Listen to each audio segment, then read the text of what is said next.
What's going on, guys? Today I'm here to talk about an article I just saw recently, and it is the All American Rejects recently talking about the concert going experience and why it is just kind of a whole messed up situation for concert goers right now, to the point where people are craving just smaller shows and just more intimate experiences that aren't actually gonna absolutely destroy their bank accounts, which is, I would say, a fair assessment. Obviously, you're still going to have people always want to go see their favorites and, pay however much money they're charging. But for the most part, I would agree that the overall just like outlook at concerts at their current price point is it's just not really sustainable or doable for many concert goers as well as artists being able to get people to buy their tickets at that price point. And I mean, you're seeing the proof right now with just tons of huge acts having to cancel their tours or at least multiple dates because they're unable to sell the venues the way they thought they would. Most recently and notable, I would say, is like the Jelly Roll Post Malone tour. Two pretty big artists, and granted, I think they're even repeating some cities and stuff and going back, like it's an extension of a tour that already kind of happened. So maybe that is a contributing factor, but I mean there's a lot of other artists as well who have been canceling. You had Megan Trainor, I think, have to cancel. What was it, the Pussycat Dolls, I think they just recently had to cancel. And there is a pretty eclectic mix of artists that are being forced into the situation too. It's not just one genre or one era. Even you're seeing it with more legacy acts as well, as modern ones. So it really is just, I mean, how strong is your fan base? How willing are they to spend money? And I mean, I recently was at, so Chance the Rapper is going to be going on tour, and I was looking at tickets because I was like, oh, that'd be kind of cool. And he's performing at my local House of Blues, and tickets were $180 a pop. I've actually still never been to House of Blues. I've been trying to go to a lot of shows, but they either get canceled or it's something like this where it's like, yeah, I'm not paying that much money to go see you. And not only that, but I was also forced to have to buy two tickets. So that's really not even a show. I don't know if I could have found someone to want to go with me. So usually I'll look at the one ticket price and then, see if I'm able to get someone to go. And if not, I'll maybe get the one ticket, go by myself. But you could not buy just one ticket. That was not allowed. You had to buy two tickets, and they were both going to be priced at 180, which I do think it's like, as much as I want to support an artist, or it's like, yeah, dude, like I don't think that there's that much demand right now for a Chance the Rapper show for him to be asking for that much money. Me personally, I'm not that big of a Chance the Rapper fan. Like, I like his music, I appreciate his music enough to the point where I'd go see him live at a more reasonable price point. But definitely when I'm looking at 180, even for the one, that's like kind of outrageous.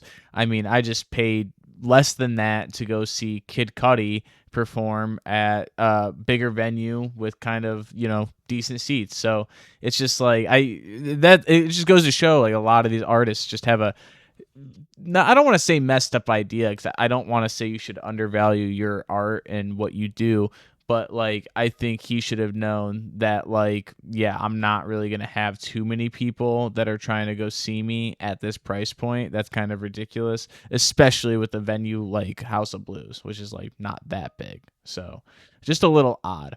But yeah, in this All American Rejects article, they are basically putting it on the artist now. Or not now, but just kind of vocalizing what I'm sure they've always thought, which is that the artist bears a little bit more responsibility in the situation than they might let on. And people like to believe that the artist is just kind of at the whim of the label, and to a degree they are. Well, the label, as well as maybe these venues and Ticketmaster, Live Nation as like a whole. But basically they're saying that the artist does have a little bit more room to work on this than they maybe are letting on, and they just don't talk on it at all, to just have the people assume that it is these other parties at play that are causing these outrageous ticket prices.